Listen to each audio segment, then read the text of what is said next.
नमस्कार, बहुत स्वागत है आपका स्वदेश न्यूज की खास पेशकश देख रहे हैं आप और मैं हूं आपके साथ मुस्कान गंगराड़े। आज हम बात करने वाले हैं मध्य प्रदेश की नई तबादला नीति की। विजन साफ नजर आता है मध्य प्रदेश सरकार का, इसके पीछे न होगा अब रसूख का व्यापार, ट्रांसफर होगा पारदर्शिता का आधार। इसी पर चर्चा करेंगे आज हम। मध्य प्रदेश में कैबिनेट की मंजूरी के 4 दिन के बाद ही आधी रात को सरकार ने तबादला नीति अब जारी कर दी है। 1 अप्रैल 2024 से 30 अप्रैल 2025 के बीच जिन भी अधिकारी कर्मचारियों का तबादला किया गया है उनका ट्रांसफर मुख्यमंत्री की अनुमति के बिना अब नहीं किया जाएगा। मंगलवार यानी कि 29 अप्रैल को मोहन कैबिनेट ने तबादला नीति को मंजूरी दे दी थी, लेकिन सामान्य प्रशासन विभाग ने इसके आदेश जारी नहीं किए थे। अब शनिवार और रविवार की रात 12:05 पर राज्य सरकार ने तबादला नीति आखिरकार जारी कर दी है। इसमें राज्य और जिला स्तर पर तबादले के लिए सामान्य प्रशासन विभाग द्वारा नीति जारी की गई है, जिसका पालन सभी विभागों को अब करना होगा। आपको बता दें कि प्रदेश में 6,06,000 नियमित कर्मचारी हैं। नई तबादला नीति में 10% का तबादला होना तय माना जा रहा है। ऐसे में 30 मई तक 60,000 से अधिक कर्मचारी अधिकारी ऐसे रहेंगे जिनके तबादले हो सकते हैं।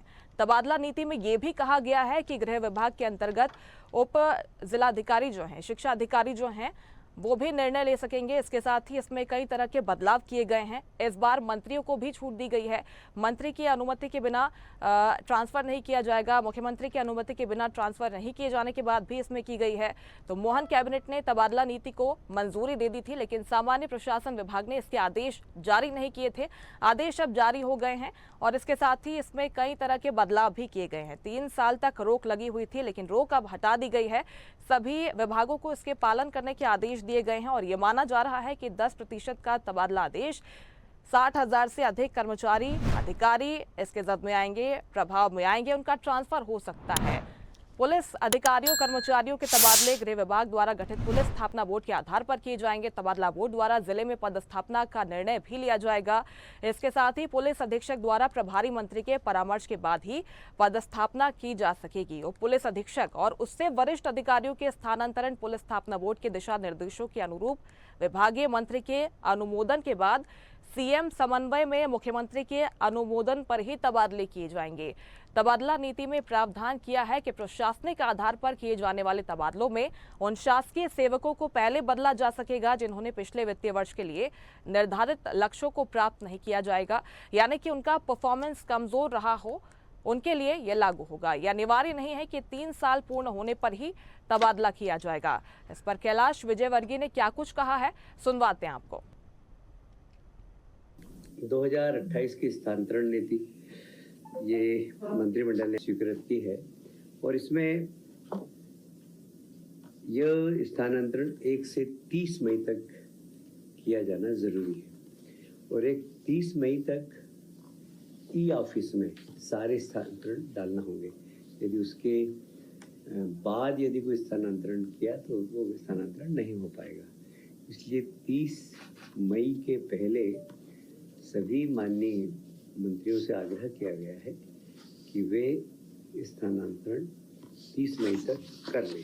अब उसका रेशो में भी थोड़ा सा चेंज किया है, क्योंकि 2000 तक जो 200 तक जो पद हैं उसमें 20% तक ट्रांसफर कर सकेंगे।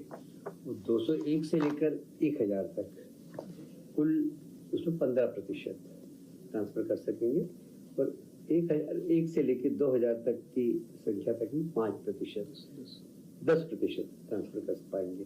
इस प्रकार लगभग 2001 से अधिक को 5%। तो मध्य प्रदेश सरकार नई तबादला नीति लेकर आई है। इसमें कई तरह के नियम लाए गए हैं, बदलाव भी किए गए हैं। 3 साल से जिस तबादला नीति पर रोक लगाई गई थी, जिसकी मांग भी उठाई जा रही थी कर्मचारी वर्गों से, वो अब शायद मान ली गई है और नए नियमों के साथ इसे इंट्रोड्यूस कर दिया गया है। इसका ड्राफ्ट भी तैयार कर लिया गया है। कैबिनेट मंत्री कैलाश विजयवर्गीय को आप सुन रहे थे। 30 दिनों तक जो ट्रांसफर किए जा सकेंगे उसके लिए क्या कुछ नियम कायदे होंगे, इसके बारे में भी उन्होंने जानकारी दी है। आपको बता दें कि 1 मई 2025 से 30 दिनों के लिए तबादलों से अब बैन हटने जा रहा है। नई तबादला नीति 2025 इसे नाम दिया गया है। 30 मई के बाद हालांकि कोई तबादला नहीं हो सकेगा, लेकिन मंत्रियों को भी इसके लिए अहम जिम्मेदारी दी गई है। अनुशंसा की बात इसमें की गई है। इस नीति के तहत कर्मचारियों को ट्रांसफर के लिए अपने विभाग की तरफ से तय की गई प्रक्रिया के आधार पर ऑनलाइन या फिर ऑफलाइन आवेदन करना होगा।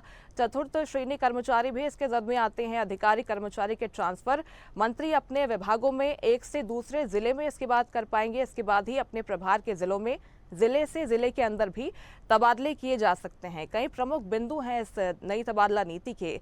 1 मई 2025 से 30 मई तक की अवधि के लिए ये लागू की गई है। स्थानांतरण पर प्रतिबंध इसमें शिथिल किया गया है। इसके बाद की अगर बात करते हैं पद संवर्ग, इसमें 200 से बात करें 200 तक की बात करें तो 20% इससे लागू होता है। अलग अलग क्राइटेरियाज इसके लिए तय किए गए हैं। इसके साथ ही जो स्वैच्छिक ट्रांसफर करने की स्वेच्छा रखते हैं, इच्छा रखते हैं कर्मचारी, उसके लिए भी इसमें प्रावधान किया गया है। ई ऑफिस के माध्यम से भी इसमें ट्रांसफर किए जा सकते हैं। इसके साथ ही तमाम ऐसी नीतियां हैं जो इस बार लागू की गई हैं। तो चलिए इस पर विस्तार से हम चर्चा करने वाले हैं। हमारे साथ कर्मचारी नेता जुड़ गए हैं, स्टूडियो में मौजूद हैं। कर्मचारी नेता अशोक पांडे जी हमारे साथ तो स्टूडियो में मौजूद हैं। बहुत स्वागत है आपका अशोक जी। इसके साथ ही संविदा कर्मचारी अधिकारी महासंघ से कर्मचारी नेता रमेश राठौर जी भी स्टूडियो से हमारे साथ जुड़ गए हैं। बहुत स्वागत है आपका। अशोक जी, आपसे मैं शुरुआत करना चाहती हूँ। नए कलेवर के साथ, नए नियम कायदों के साथ में मध्य प्रदेश सरकार ने नई तबादला नीति, जिसका इंतजार किया जा रहा था, अब इंट्रोड्यूस कर दी है। आप इसे कैसे देखते हैं? जो नियम लाए गए हैं, आप अवगत होंगे मेरे ख्याल से, उसे आप कैसे देखते हैं कर्मचारी नेता के तौर पर? देखिए, 3 साल बाद ये स्थानांतरण नीति आई है। पहली बार ऐसी स्थानांतरण नीति राज्य सरकार ने बनाई है जिसमें कई महत्वपूर्ण बिंदु हैं। यदि ज़्यादा ट्रांसफ़र है तो विभाग अपनी नीति बना लेगा। जैसे ट्रांसफ़र नीति से राज्य प्रशासनिक सेवा के अधिकारी, राजवन सेवा के अधिकारी, राज्य पुलिस सेवा के अधिकारियों को बाहर रखा गया है। उनके लिए विभाग अपनी नई नीति बनाएगा। रेशो भी रख दिया गया है कि जहां जितने कर्मचारी उस हिसाब से ट्रांसफ़र होंगे। जैसे आपने बताया कि 60,000 ट्रांसफ़र होना तय है। जिस भी प्रतिशत से सरकार ने नीति जारी करी है प्रतिशत बनाकर, वो स्वागत योग्य है। एक सबसे बड़ी इस नीति में विशेषता है कि ऑनलाइन सब चीज़ें रखी गई हैं। आप ऑनलाइन आवेदन करिए, ऑनलाइन ही आदेश जारी हो जाएंगे। पहले ईमेल से आदेश जारी होते थे, अब सरकार ने व्यवस्था कर दी कि नहीं, ऑनलाइन ऑर्डर जारी होंगे, ऑनलाइन ही आवेदन लिए जाएंगे, बहुत ज़रूरत पड़ी तो ऑफलाइन लिए जाएंगे। इस ट्रांसफर नीति का मैं स्वागत करता हूँ जी।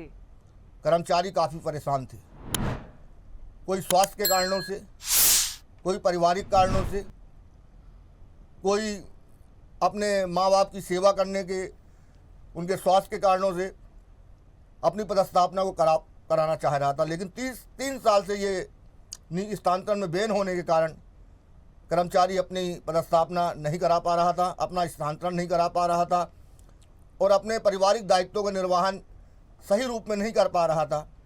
जबकि काम कर्मचारी कर्तव्य निष्ठा से करता है, लेकिन कभी कभी उसको ये ज़रूरत पड़ जाती है कि ट्रांसफ़र हो जाए तो मैं अब गृह जिले के नज़दीक पहुंच जाऊंगा तो माँ बाप की सेवा कर सकता हूं। किसी कर्मचारी के बच्चे को पढ़ाई की सुविधा देखता है तो सोचता है कि मुझे उस जिले में यदि पढ़ाई की सुविधा अच्छी है तो मेरा वहाँ पर पदस्थापना हो जाए। कोई कर्मचारी सोचता है मैं राजधानी में आ जाऊँ। कोई कर्मचारी और अच्छा काम करना चाहता है, दूसरे जिले में है, वो चाहता वहाँ पदस्थापना हो जाए तो मैं अपना परफॉर्मेंस अच्छे से ढंग से और सरकार के सामने दिखा पाऊँ। तो ये सब सुविधाएं इस ट्रांसफ़र नीति में दी हैं। इस ट्रांसफ़र नीति से सबसे महत्वपूर्ण बात यह है, स्वदेश न्यूज़ चैनल में बोलना चाहता हूँ कि यह नीति लागू होने से ट्रांसफ़र उद्योग नहीं चलेगा, दलालों की पैरवी नहीं चलेगी, सिफारिश ज़्यादा नहीं चलेगी। जो व्यवस्था के अंतर्गत आएगा, जो नीति के अनुसार आवेदन करेगा, उसकी पदस्थापना हो जाएगी। मेरा ये विश्वास है कि इस स्थानांतरण नीति का कर्मचारी संवर्ग को काफ़ी लाभ होगा। कर्मचारी संवर्ग अपनी पदस्थापना अपने स्वेच्छा के आधार पर, स्वयं के व्यय के आधार पर कराएगा। ये नीति है और इस नीति से बहुत पारदर्शिता राज्य सरकार ने लाई है कर्मचारी संवर्ग के लिए, उसका मैं स्वागत करता हूँ। निश्चित तौर पर ये पॉजिटिव पॉइंट्स हैं। रमेश जी, आपकी प्रतिक्रिया भी मैं इस पर लेना चाहूँगी। देखिए, खबरें थी कि नाराज़गी है कर्मचारी वर्गों में इसको लेकर कि 3 साल से जो रोक लगी हुई थी, नई तबादला नीति का सबको इंतजार था और अब जो नियम कायदे इसमें तय किए गए हैं पॉजिटिव पॉइंट्स भी हम देखते हैं कि स्वेच्छा की बात भी की गई है कि जो लोग स्वेच्छा से ट्रांसफ़र करवाना चाहते हैं, क्योंकि इतने सालों में ट्रांसफ़र तो हो रहे थे, ऐसा तो नहीं कि ट्रांसफ़र हो नहीं रहे थे, लेकिन स्वेच्छा की बात जो की जा रही है, स्वैच्छिक ट्रांसफ़र अब हो पाएंगे। इसके साथ ही साथ जो कसावट लाने की बात कही जा रही है, कई तरह के फ़ायदे भी इस नई तबादला नीति से होने जा रहे हैं। एक प्रशासनिक कसावट भी इसके बाद आएगी, भ्रष्टाचार के मामले हैं जहाँ पर उन पर भी लगाम लग पाएगी। कैसे देखते हैं आप, बताइएगा। देखिए, सबसे पहले तो इस स्थानांतरण नीति का हम स्वागत करते हैं जी।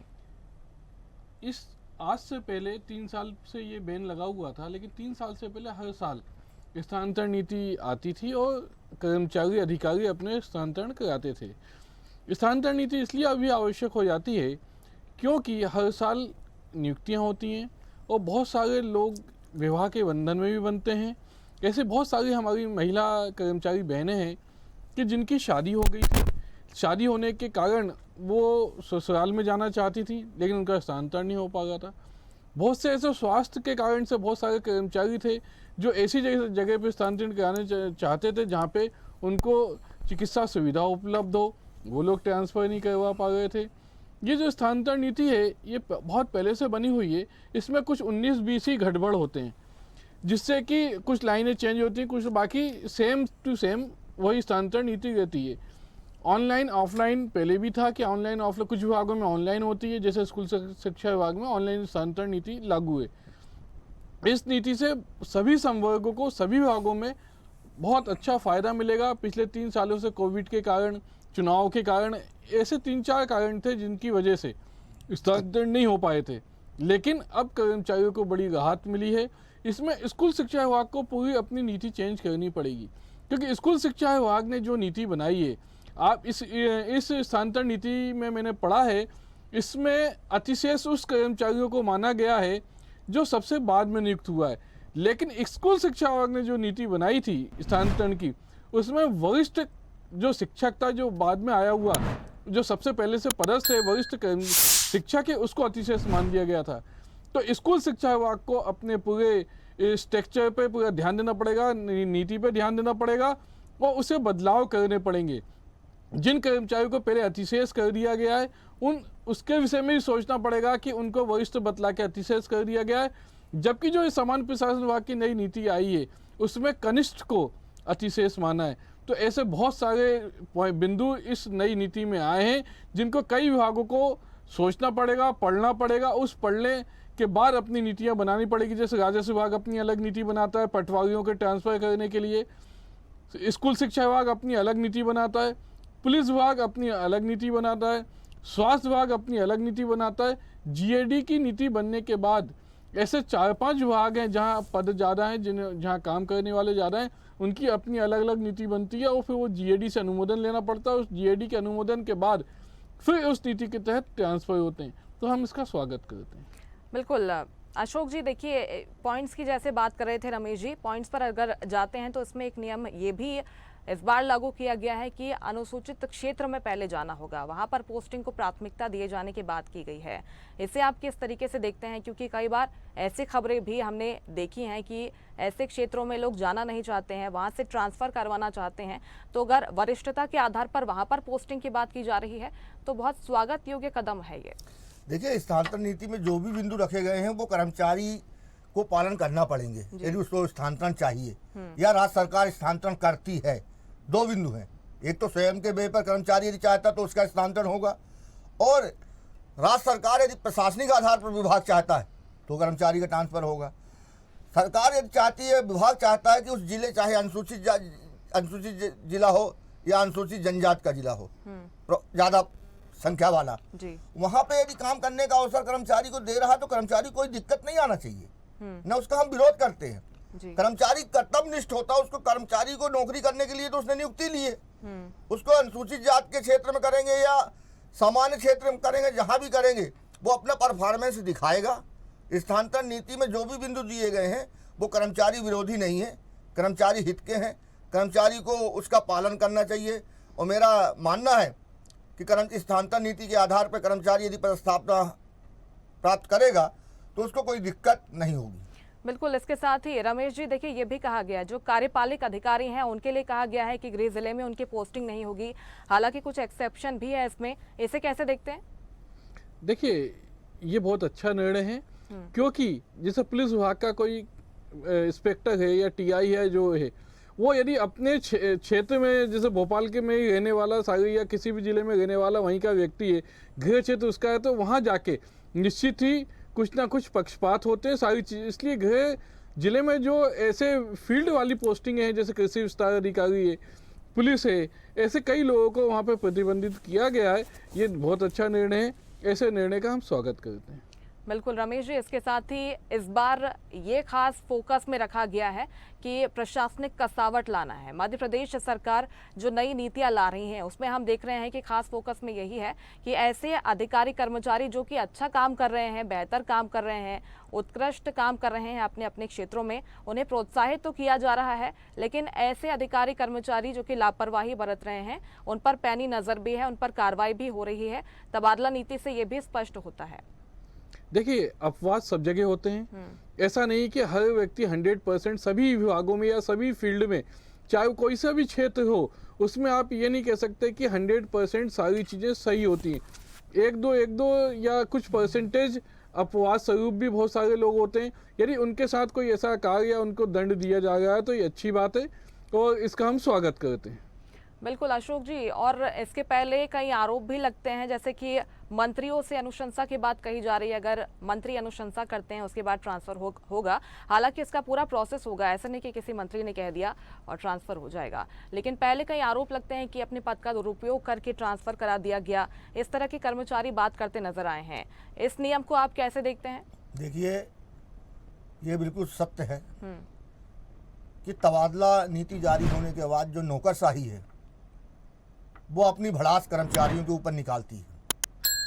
जिन कर्मचारियों से वो चिड़े होते हैं उन्हें प्रशासनिक आधार बनाकर ऐसी जगह पे पदस्थापना कर दी जाती है और मंत्री से वो अनुमोदन भी करा लेते हैं, क्योंकि उन्हीं अधिकारियों को स्थानांतरण नीति के पालन में सूची बनाना है, पदस्थापना करना है, मंत्री से, सेक्रेटरी से, एसीएस से अनुमोदन कराना है, तो वो अनुमोदन भी करा लेते हैं और कर्मचारी को जहाँ वो नहीं चाहता उस जगह उसकी पदस्थापना कर देते हैं। इसका सरकार को विशेष ध्यान करना पड़ेगा कि नौकरशाही कर्मचारी नीति का गलत दुरुपयोग न करे, अपनी नौकरशाही अपने मनचाहे हिसाब से स्थानांतरण नीति का पालन न करे। जो स्थानांतरण नीति के बिंदु है, नौकरशाही ऐसा बिल्कुल ट्रांसफर न करे, वो प्रशासनिक आधार बता देते हैं, लेकिन कर्मचारी को परेशान करने के लिए उनका तबादला बालाघाट, भिंड, मुरैना, ग्वालियर और शिवपुरी कर देते हैं, जबकि कर्मचारी चाहता विदिशा, भोपाल या रायसेन है। तो ऐसे जो परिस्थितियां होती हैं उन परिस्थितियों को भी सरकार को ध्यान में रखना पड़ेगा, वरिष्ठ अधिकारियों को ध्यान में रखना पड़ेगा कि अधिकारी स्थानांतरण नीति का गलत दुरुपयोग न करें जिससे कर्मचारियों को परेशानी का सामना करना पड़े। यदि ऐसा होगा तो कर्मचारी संघ उसका विरोध करेगा। बिल्कुल, इसके साथ ही ये भी अनिवार्य नहीं किया गया है कि 3 साल पूरे होने पर ही तबादला किया जाएगा, यानी कि जिनकी कमजोर परफॉर्मेंस है उन लोगों को पहले हटाया जाएगा। इस तरह के नियम पहले हमने नहीं देखे, लेकिन अब इसे भी इंट्रोड्यूस किया गया है। रमेश जी, इस पर आपकी राय? देखिए ये बहुत अच्छी पहल है, हाँ। लेकिन इस जो ये नई नीति में बिंदु जोड़ा गया है, इसमें होता यह है कि जो इसको देखना किसको, अधिकारियों को देखना है। अधिकारी उन लोगों को सबसे पहले इस बिंदु के अंदर लाते हैं जिससे उनकी बनती नहीं है, या कोई कर्मचारी नेता जो अपने नियम कायदे की बात करता है, कर्मचारी के हक को अधिकार की आवाज़ उठाता है, तो अधिकारी इस नीति का लाभ उठा के उन पर कार्रवाई करते हैं, जो कि बड़ा गलत होता है। मेरा ये मानना है कि सरकार को एक समिति भी बनाना चाहिए। यदि किसी के गलत ट्रांसफ़र या किसी द्वेष भावनापूर्ण के कारण यदि ट्रांसफ़र किए हैं तो वो अपना पक्ष उस समिति के सामने रख सके, और वो समिति निष्पक्ष होनी चाहिए कि वो देखे कि वास्तव में जो इन्होंने अपील की है वो सही है कि गलत है। नहीं तो होता क्या है, इसके बाद व्यक्ति को न्यायालय का रास्ता अपनाना पड़ता है। न्यायालय में अनावश्यक खर्चे शासन के भी होते हैं, क्योंकि शासन को भी सरकारी वकील को फीस देनी पड़ती है और जो कर्मचारी जाता है उसको भी फीस देनी पड़ती है। तो बिना वजह की आर्थिक व्यय होता है, जिससे कि दोनों पक्षों को, चाहे कर्मचारी हो, चाहे शासन हो, चाहे सरकार हो, सभी के ऊपर भार पड़ता है। तो इस तबादला नीति के साथ एक समिति और भी बनानी चाहिए कि यदि किसी के गलत और ट्रांसफ़र हुए हैं या बिना वजह हुए हैं या द्वेष भावनापूर्ण के कारण हुए हैं, तो वो व्यक्ति उसमें समिति में जाके अपील कर सकता है। वो समिति उसका दूध का दूध पानी का पानी करे और सही चीज़ का निर्णय दे। अशोक जी, आपको लगता है इस तरह की जांच समिति अगर बनाई जाती है तो कर्मचारियों के लिए फायदेमंद साबित होगी, क्योंकि कहा जा रहा है कि जिन्होंने जो पिछले लक्ष्य हैं उन्हें प्राप्त नहीं किया है, वहां पर उनका परफॉर्मेंस खराब रहा है, ऐसे लोगों का ट्रांसफर भी किया जा सकेगा, जो नियम है उन पर लागू नहीं होंगे। अगर जांच समिति बनाई जाती है तो फायदेमंद साबित होगी ये कर्मचारियों के लिए। बिल्कुल होगी। जैसे आपने एक पहले बिंदु रखा कि कर्मचारी नीति में ये प्रावधान कर दिया गया है कि 3 साल हुए हों अथवा ना हुए हों फिर भी ट्रांसफर किया जाएगा। बिल्कुल किया जाए। लेकिन मैं एक चीज आज स्वदेश न्यूज पे बोलना चाहता हूं कि क्या शासन ने, प्रशासन ने, सरकार ने आज तक कर्मचारियों के कार्यों का मूल्यांकन कराया है क्या? उनके परफॉर्मेंस का मूल्यांकन आज तक हुआ है क्या? नहीं हुआ, किसी भी विभाग में नहीं हुआ। तो परफॉर्मेंस और मूल्यांकन के आधार पर ट्रांसफर नहीं होंगे। केवल सरकार और प्रशासन, शासन कर्मचारी की उपयोगिता के आधार पर उनके ट्रांसफर करेगा कि हमें इस कर्मचारी का कहाँ उपयोग कैसे करना है। परफॉर्मेंस की तो कोई समिति बनी नहीं, आज तक परफॉर्मेंस का मूल्यांकन हुआ नहीं, तो मूल्यांकन परफॉर्मेंस की बात आप छोड़ दीजिए, उपयोगिता शब्द प्रयोग कीजिए, तो मैं समझता हूँ ज़्यादा उचित होगा कि वो कर्मचारी का चाहता कि इस स्थान पर, इस जिले में, इस क्षेत्र में, इस पद पर इसकी उपयोगिता सही सिद्ध होगी, सही साबित होगी, इसका उपयोग हम वहाँ सही कर पाएंगे, तो उसका स्थानांतरण कर दिया जाएगा। लेकिन जैसे राठौर जी मेरे मित्र हैं, उनने बोला कि एक समिति बनना चाहिए। बिल्कुल समिति बनना चाहिए। वो क्या होगी, नौकरशाही के गलत निर्णयों का देखेगी, कर्मचारी की अपील भी सुनेगी, क्योंकि ज़्यादातर ट्रांसफर में नीति लागू होने के बाद अधिकारी अपनी टसन निकालते हैं कर्मचारियों से। जिन कर्मचारियों को नहीं चाहते कि वो इस पद पर रह पाए, इस जिले में रह पाए, तो उसको अनचाही जगह, जहां वो परेशान हो, ऐसी जगह उसकी पदस्थापना कर देते हैं, ट्रांसफ़र कर देते हैं जहां उसकी उपयोगिता नहीं है, लेकिन फिर भी उसको परेशान करने के लिए अधिकारी और नौकरशाही उसका ट्रांसफ़र कर देती है। तो यदि वो समिति बन जाएगी तो बिल्कुल सही होगा। क्या कर्मचारी गलत उसका ट्रांसफ़र होगा, बिना मांगे ट्रांसफ़र होगा, द्वेषपूर्ण भावना से ट्रांसफ़र होगा, तो वो अपनी अपील तो कर सकता है, और वो समिति निष्पक्ष हो और त्वरित निर्णय ले। ऐसी समिति का गठन होना बहुत जरूरी है। बिल्कुल, मुझे लगता है कि मुख्यमंत्री के संज्ञान में है, इसके लिए खुद मुख्यमंत्री भी मॉनिटरिंग कर रहे हैं इस बार। ऐसा नहीं है कि कोई भी अधिकारी अपने स्तर पर ट्रांसफर कर पाएगा, मंत्रियों को भी अधिकार दिए गए हैं, तो ये भी फायदा मिलेगा। ये बहुत अच्छी बात है, मंत्रियों को इस बार ज़्यादा पावर दिया गया है। ये मैंने देखा, अधिकारियों से, कलेक्टरों से पावर लेकर मंत्रियों को दिया गया। बिना मंत्री के सहमत से कोई भी स्थानांतरण नहीं होगा, चाहे विभागीय हो या जिला प्रभारी का हो, और ज़्यादा विवादित है तो मुख्यमंत्री के समन्वय में जाएगा। ये बहुत, इस स्थानांतरण नीति में मुस्कान जी बहुत सारे ऐसे बिंदु हैं जो पहली बार मैंने देखे हैं। स्थानांतरण नीति तो पहले भी बनती थी, लेकिन जो स्थानांतरण नीति 2025 बनी है, ये कुछ विशेष है। इसमें कुछ विशेष बिंदु शामिल सरकार ने बड़ी मंथन के बात करी है। इसलिए अपने मंत्रिपरिषद के में प्रस्ताव पारित होने के बाद 4 दिन लग गए और स्थानांतरण नीति जारी हुई, और वो भी आधी रात में 12:05 में। तो सोचिए, इस स्थानांतरण नीति में कुछ तो विशेष है, और इसकी विशेषता आगामी 30 दिन में आपके सामने आ जाएगी। हो सकता है बीच में अपन लोग फिर चर्चा करें, तो इसी स्थानांतरण नीति की विशेषता मैं आपको जरूर बताऊंगा। बिल्कुल, इस तबादला नीति के बारे में हम कह सकते हैं कि देर आए दुरुस्त आए, क्योंकि एक लंबी प्लानिंग के साथ, पूरी कार्य योजना के साथ, रणनीति के साथ इसे तैयार किया गया है। कई तरह के मुख्य बिंदु इसमें लाए गए हैं, जो कि जाहिर तौर पर कर्मचारियों को फायदा पहुंचाएंगे। बहुत शुक्रिया आपका अशोक जी, स्वदेश न्यूज पर जुड़ने के लिए, बातचीत के लिए। रमेश जी, आपका भी बहुत शुक्रिया स्वदेश न्यूज पर बातचीत के लिए, हमसे जुड़ने के लिए। तो मध्य प्रदेश सरकार ने अब जो नई तबादला नीति लॉन्च की है, उसका ड्राफ्ट तैयार कर लिया गया है, इंट्रोड्यूस जनता के बीच में इसे कर दिया गया है। इसका कर्मचारियों को कितना फायदा मिलेगा, ये आगे आने वाला समय बताएगा। लेकिन फिलहाल मेरे साथ इस खास पेशकश में इतना ही। आप देखते रहिए स्वदेश न्यूज, सबसे पहले देश। लेटेस्ट खबरों के लिए लाइक, फॉलो और यूट्यूब पर सब्सक्राइब करें, बेल आइकन दबाएं, साथ ही विजिट करें swedishlive.com पर।